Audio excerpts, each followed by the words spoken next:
గత 9 నెలల చంద్రబాబు నాయుడు గారి కూటమి ప్రభుత్వ పాలనలో ఇసుక మీద, లిక్కర్ మీద, బూడిద మీద వాళ్ళంతకు వాళ్ళ ఆధిపత్యం కోసం ఏ విధంగా దౌర్జన్యాలు చేసుకుంటున్నారో, ఏ విధంగా కొట్లాడుకుంటున్నారో చూసాం.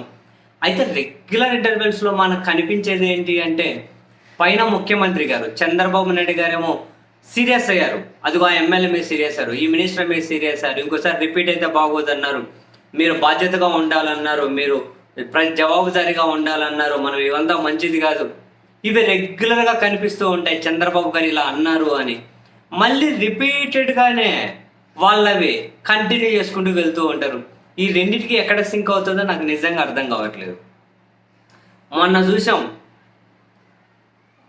ఎమ్మెల్యే చింతమనేని ప్రభాకర్ గారు ఒక పెళ్లిలో, దెందులూరు ఎమ్మెల్యే గారు ఒక పెళ్లిలో మాజీ ఎమ్మెల్యే అబ్బాయి చౌదరి గారు వాళ్ళ డ్రైవర్ని అసలు మనం వినగలుగుతామా అండి? అంత దారుణమైన బూతులు, నోరు తెరిస్తే అక్షరం తెరిస్తే బూతే.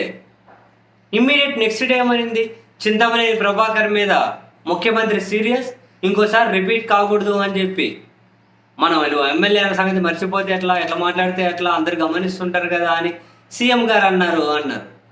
సరే మరి అన్నారేమో, ఎమ్మెల్యే గారు ఏమైనా కాసిందా మారుతారేమో అని చెప్పి ఎవరిని అనుకుంటారు. అవి ఉండదు, మళ్ళీ రిపీటెడ్ అవుతూ ఉంటాయి. ఈరోజు చూడండి, కుప్పలు, ఒకరో ఇద్దరో 10 మంది 20 మంది కాదు, మనం లెక్క పెట్టలేదు. చాలా మంది తెలుగుదేశం పార్టీ వాళ్ళు మాజీ ఎమ్మెల్యే అబ్బాయి చౌదరి ఇంటి మీద దాడి చేశారు. దాడికి చాలామంది, ఆయన ఏదో చేనులో పండుగ వస్తూ ఉంటే దాన్ని అడ్డుకోవడం, ఇంటి మీద దాడి చేయడం, ఇంట్లో ఉన్న కుటుంబ సభ్యులు భయభ్రాంతులకు గురవ్వడం. మొన్ననే సీఎం గారు ఆయన మీద సీరియస్ అయ్యారు అన్నారు. పేకాటే బాగుమడితే అన్నట్లు అదే ఇది అని అనుకోవాలేమో. మరి ఆయన ఇంటికి మీద ఎందుకు దాడికి వెళ్ళారో, అక్కడ దెందులూరులో కూడా యాక్చువల్గా సై అంటే సై అనే విధంగానే ఇద్దరు రాజకీయాలు నడిపిస్తూ ఉన్నారు. ఇటు అబ్బాయి చౌదరి గారు కానీ, అటు చింతమనేని ప్రభాకర్ గారు కానీ అండి. ఈయన వీళ్ళంటే వాళ్ళంటే వీళ్ళు. చింతమనేని గారు ఇంకా మరింత దూకుడుగా ఉంటారు. అటు జనసేన వాళ్ళనైనా ఉరికి తెచ్చి కొడుతూ ఉన్నారు, ఇటు వైసీపీ వాళ్ళనైనా కనుక ఉరికి తీస్తున్నారు. ఇప్పుడు ఏకంగా మాజీ ఎమ్మెల్యే ఇంటి మీదకే దాడి.